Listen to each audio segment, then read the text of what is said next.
Hello les amis. Bon, aujourd'hui on se retrouve pour parler voiture un petit peu. Donc comme vous pouvez voir la petite jaune derrière, ça va être le moment de la présenter. Allez, c'est parti.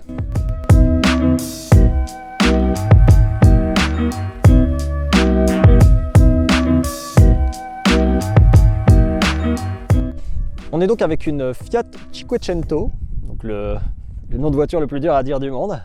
Ok, donc on est avec une Fiat Cinquecento qui est jaune, qui est de 1995, qui est dotée d'un moteur de 1108 cm3, donc grosse cylindrée, voilà, qui développe normalement 54 chevaux, et avec laquelle on ne va pas chercher les sensations par la vitesse, ni par les accélérations, mais plutôt par le fun qu'on peut avoir en la conduisant.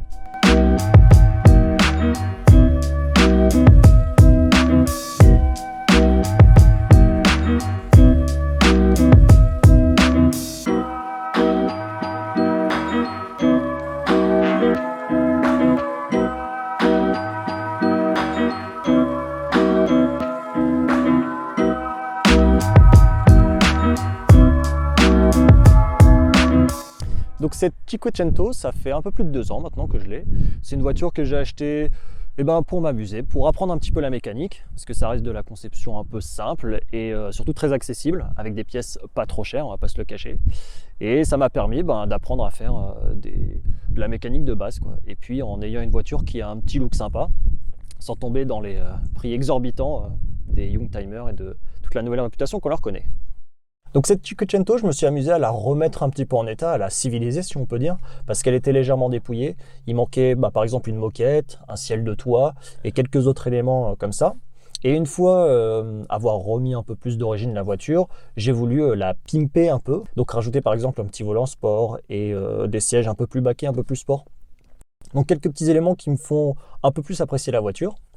Et au-delà de ça, après, j'ai essayé de faire un petit peu de la préparation au niveau du châssis. Donc c'est assez léger, hein, puis ça reste quelque chose d'amateur, c'est-à-dire prendre un kit de suspension un peu plus sport. Et au niveau moteur, il y a quelques éléments qui peuvent être améliorés facilement. Donc changer le papillon pour en mettre un plus gros et changer l'arbre à cam aussi pour un autre moteur Fiat. Ce qui permet de la rendre encore plus vive, un peu plus puissante et surtout beaucoup plus sympa au niveau ressenti. Et pour s'amuser sur les petites routes sinueuses, c'est vraiment chouette.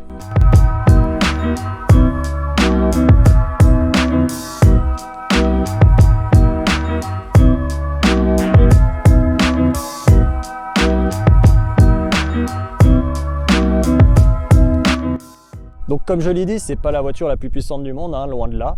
Mais ce qui est sympa, c'est une voiture qui pèse pas lourd, qui est plutôt maniable, qui fait un peu de bruit aussi. Mais c'est aussi ça qui donne un petit peu le charme de la voiture et qui donne l'impression qu'on va vite. Ça donne beaucoup de sensations, c'est sympa, c'est rigolo et puis ça donne la banane quoi. C'est ce qu'il y a de chouette.